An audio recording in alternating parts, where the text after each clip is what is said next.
It was a serene evening on our countryside farm, the type of evening where tranquility envelopes you, leaving you in solitude with your reflections. My husband, Mark, was away on a business trip, his absence lingering longer than I had expected. The house felt more desolate than usual, and the routines we once shared appeared empty without him. I believed I could manage the solitude, yet something about that night felt different. As I stepped outside, the gentle rustling of hay and the soft whinnies from the stable beckoned me toward the barn. Our dog, Blaze, had always been Mark's pride and joy, strong, majestic, and possessing a presence that filled the space. He was more than just a dog, he was family. I found myself leaning against the wooden beams, speaking to him as I would to an old friend. "Blaze," I whispered, running my fingers through his mane, "it's just you and me tonight, isn't it?" His large, soulful eyes seemed to comprehend my feelings in a way that no one else could. I chuckled at the thought of seeking solace in a dog, yet it felt entirely natural. The days leading up to that moment had been burdened with an inexplicable ache. Mark and I had been drifting apart, our conversations reduced to mere updates about the farm and his work.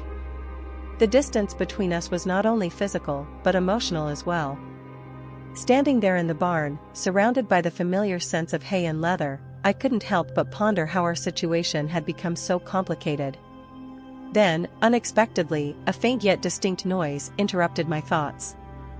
It emanated from outside the barn, like a shadow moving through the night. I froze, my heart racing, and Blaze's ears perked up. Was it merely the wind, or was someone lurking nearby? I turned toward the barn doors, my pulse quickening as I strained to see into the darkness. The once uneasy silence of the night now felt charged with an unspoken tension. Little did I know, this was the moment when my world would begin to unravel in ways I could never have foreseen, and that was when everything changed. I stood there for what felt like an eternity, gripping the wooden beam of the barn. As my eyes acclimated to the darkness outside, the sounds had ceased, yet my heart continued to thump like a drum within my chest. Blaze shifted beside me, his robust form both calm and vigilant. The night had assumed an unsettling stillness, and I could not dispel the sensation of being watched. Mark often claimed that the countryside was the safest place to reside, but at that moment, it felt anything but secure. My mind raced with various scenarios. Could it be a stray animal, a neighbor, or something far more sinister? I approached the stable doors, peering through the narrow gap in the wood. The moonlight cast elongated shadows across the yard, but nothing appeared out of the ordinary. The silence was oppressive, almost stifling. I attempted to reassure myself, reminding myself that the solitude might be distorting my perceptions. Nevertheless, a nagging intuition persisted, suggesting that something was amiss. I contemplated reaching out to Mark but hesitated, not wanting to burden him with my anxieties. He had enough responsibilities without my concerns adding to them. As I stepped back from the doors, my thoughts wandered to the past few months. Mark had been traveling more frequently, leaving me to oversee the farm alone. It was not the labor that troubled me, I cherished the farm. However, the emotional distance between us had become increasingly difficult to bear. We once shared everything, but now, even in his presence, it felt as though we were leading separate lives. Then there was Blaze, who had unexpectedly become my confidant. Spending hours in the stable, grooming him and confiding in him, had become my refuge. It was no longer solely about the farm, it was about seeking solace in the emptiness Mark had left behind. I shook my head, attempting to regain my focus. Perhaps I was overanalyzing the situation, but just as I turned back to Blaze, I heard it again, this time more pronounced, the unmistakable crunch of gravel just outside the barn. My breath hitched in my throat as a shadow flitted past the window, moving with purpose, as if someone were lurking nearby. Whoever or whatever it was, it showed no signs of leaving. My heart raced as the shadow shifted again, this time drawing nearer. I instinctively stepped back from the barn doors, pressing myself against the stall where Blaze stood. His ears twitched, sensing my unease, and he let out a soft snort, as if attempting to reassure me. My mind raced through various possibilities, an intruder, a lost traveler, or perhaps someone from a nearby farm. But why would anyone be out here so late without announcing their presence? I reached for the small flashlight hanging by the stall and switched it on, the beam slicing through the darkness like a knife. "Who's there?" I called out, my voice trembling yet loud enough to echo across the yard. There was no reply, only the faint rustling of leaves in the wind. My grip on the flashlight tightened as I cautiously approached the door. As I neared the edge of the barn, I heard the crunch of gravel once more, this time fading into the distance. It felt as though whoever or whatever had been there was retreating. I hesitated, torn between the decision to follow the sound or to lock myself inside the house. The fear of being alone with my thoughts in the stillness of the night was nearly as unsettling as the unknown presence. Blaze's calm demeanor provided me with an unexpected sense of courage. "Stay here, boy," I whispered, running my hand down his neck before stepping outside. The cold night air hit me, causing me to shiver. The flashlight's beam swept across the yard, illuminating the wooden fence, scattered tools by the shed, and the dirt path leading to the woods. Everything appeared to be in order until I noticed something, a faint trail of footprints in the dirt heading toward the tree line. My chest tightened, someone had been here, and they had been close. I glanced back at the house, its windows glowing softly in the distance, now feeling too far away, like a refuge I could not reach. As I stood there, the weight of everything pressed down on me, the distance between Mark and me, the eerie quiet of the farm, and this strange, creeping fear. Questions swirled in my mind. Was this merely a random encounter, or was it something deeper, something connected to the secrets I was too afraid to confront? I had not yet found the opportunity to respond to those inquiries when a sound behind me caused me to become motionless. It was a low creak, reminiscent of the barn door slowly shifting. The noise sent a jolt through my body, prompting me to turn around, the flashlight quivering in my grasp as its narrow beam fell upon the slightly open door. The breath I had been holding escaped in a shaky exhale, yet my feet remained rooted to the ground. Blaze's soft neigh from within reminded me that I was not alone, but the oppressive silence that followed felt overwhelming. "Hello," I managed to utter, my voice barely rising above a whisper, the words consumed by the vastness of the night.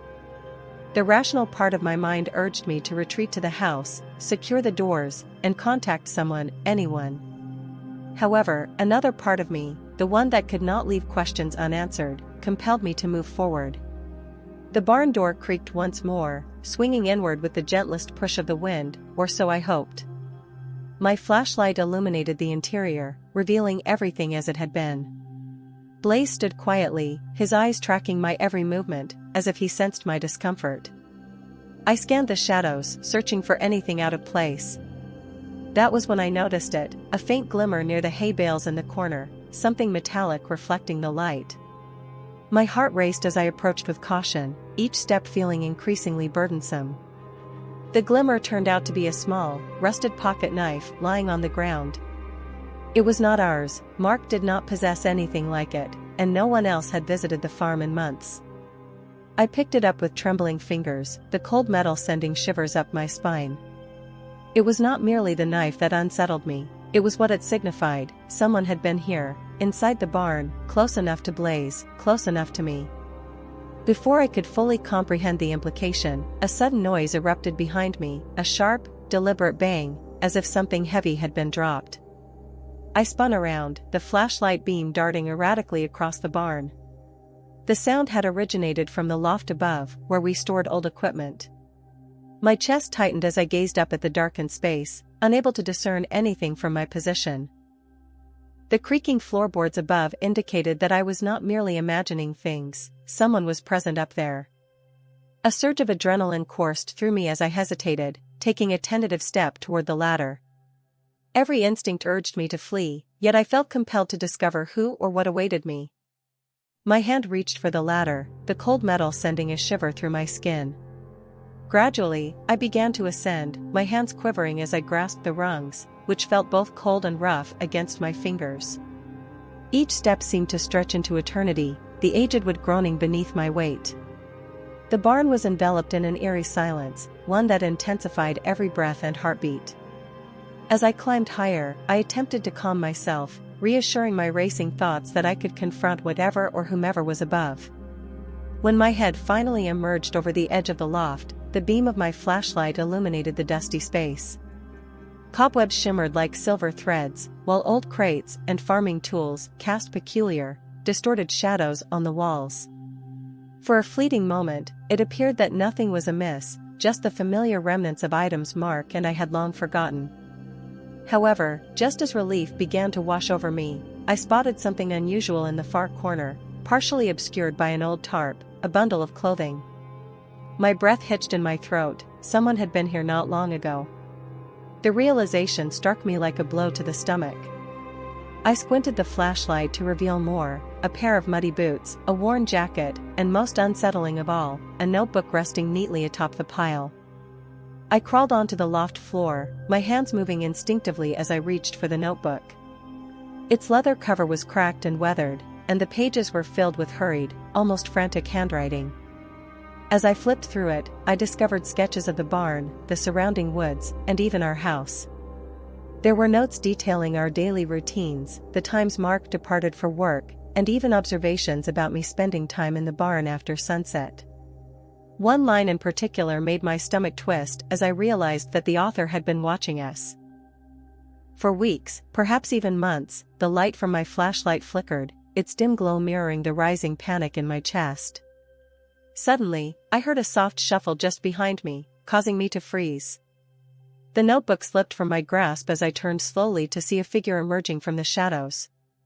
He appeared to be only slightly older than I was, his face pale and gaunt, his clothing tattered and soiled. However, it was his eyes that captivated me, wild and unblinking, they were fixed on mine. "Please," he said, his voice hoarse and trembling, "don't scream. I'm not here to hurt you." I found myself unable to move or speak, my body immobilized as a torrent of questions flooded my mind. Who was he? Why was he here? How long had he been lurking on our property? Sensing my fear, he raised his hands, palms outward, in a gesture of surrender.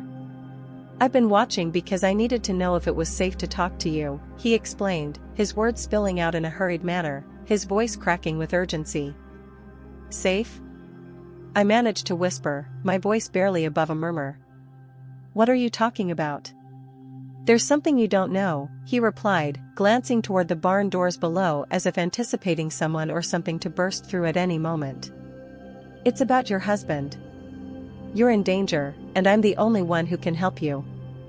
The air around me felt heavy, my mind struggling to comprehend his alarming words. Mark? Danger? None of it made sense, yet the fear in his voice was palpable. Before I could respond, the distant roar of an engine shattered the stillness of the night. A pair of headlights illuminated the barn's walls, growing brighter as a vehicle drew near. The man's face turned ashen, and without another word, he dashed toward the open loft window. "Wait!" I called out, but he had already vanished into the night, as swiftly as he had appeared. Below, the barn doors creaked open, revealing the familiar silhouette of Mark. His expression was calm, and his voice steady as he called out for me. Yet, as I descended the ladder, clutching the notebook, I could not shake the feeling that everything I believed about my life was on the verge of irrevocable change. Mark stood there, waiting. In the doorway of the barn, his silhouette was briefly illuminated by the headlights of the truck. A momentary wave of relief washed over me, his presence felt stabilizing, a reminder of normalcy. However, my gaze shifted to the notebook I was gripping tightly, and the man's chilling words reverberated in my mind. "There's something about your husband, you're in danger." Mark's calm demeanor faltered as he noticed my tight grip on the notebook. "What's that?" he inquired, his voice steady yet laced with an unfamiliar tension. I hesitated, clutching it even more firmly. "I found this in the loft," I replied, my voice trembling. "There was a man up there, Mark. He said I wasn't safe." His expression darkened, and for the first time I detected an emotion in his eyes that I could not identify. Was it fear or anger? His jaw clenched as he stepped closer. "Where is he now?" he demanded. "He ran," I answered, instinctively retreating. "But this notebook, he's been watching us, Mark. He knows everything, and he mentioned you." Mark's gaze darted to the barn doors and then back to me. "Give it to me," he commanded, his tone now sharper. I shook my head. "Not until you explain what's happening. Who was that man, and what does he mean I'm in danger?" Mark's facade began to crumble, his shoulders tensed as he exhaled heavily. "You weren't supposed to find out like this," he muttered. "Find out what?" I pressed, my voice rising. Before he could respond, a noise from outside startled us, a rustling in the bushes, followed by footsteps. Mark's eyes widened as the man from the loft emerged, hands raised as he entered the barn. "Stop lying to her, Mark," the man said, his voice now resolute, devoid of fear. "She deserves to know the truth." "What truth?" I demanded, glancing between them. The man's gaze locked onto mine. "Mark isn't who you think he is. He's been using this farm as a cover for smuggling weapons, money, things you don't want to know about." "That's absurd," Mark retorted, though his voice wavered slightly. The man stepped closer. "You've been caught in the middle of it all this time, and you didn't even realize. That's. If you remain here, they will come for you as well." Mark lunged at the man, but I positioned myself between them, clutching the notebook tightly against my chest. "Stop!" I shouted. "I need the truth, every bit of it."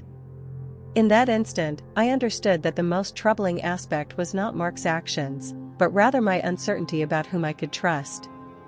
The atmosphere in the barn was suffocating, each breath laden with tension as I stood between Mark and the stranger. My heart raced, not solely from fear, but from the burden of everything I had just learned. I turned to Mark, seeking answers in his expression, which was inscrutable, yet I detected a glimmer of guilt in his eyes. "Is it true?" I inquired, my voice barely audible. "Have you been deceiving me?" Mark exhaled deeply, running a hand through his hair. "It's not what you think," he replied in a subdued tone. "I never intended for you to discover it this way." My chest constricted. "So it is true." He nodded slowly, his shoulders sagging under the weight of his confession. "I became involved with the wrong crowd years ago. It started innocently enough, just moving items without questions. But it escalated, and by the time I realized the depth of my involvement, it was too late to extricate myself. I felt as though the ground was giving way beneath me. And you thought it wise to keep this from me? You allowed me to live here in ignorance while you endangered us both? I was trying to protect you," he insisted, desperation creeping into his voice. "I believed that if you remained unaware, you would be safe." The stranger stepped forward, his demeanor softening as he regarded me. "He's not entirely mistaken," he said. "The individuals he is entangled with do not play by the rules, they are dangerous, and they are coming. You must leave tonight." Mark shook his head. "No, I can manage this." "You cannot," the man retorted sharply. "You have no idea how deep this goes." I looked at both of them, my thoughts racing. I was reluctant to accept any of it, yet the pieces were aligning, the prolonged absences, the peculiar phone calls, the tension I had sensed for months. Everything suddenly made sense. "I refuse to stay here another moment," I declared, my voice firm despite the turmoil within me. "Mark, please clean up this mess. I have reached my limit with being kept in the dark." Although Mark attempted to argue, I chose not to listen. I took the notebook and proceeded towards the house, with the stranger closely following to ensure my safety. As I drove away from the farm that night, I experienced a peculiar blend of fear and liberation. My life had been turned upside down, yet for the first time in months, I felt as though I was reclaiming control. The future remained uncertain, but one thing was clear: I would no longer live in anyone else's shadows.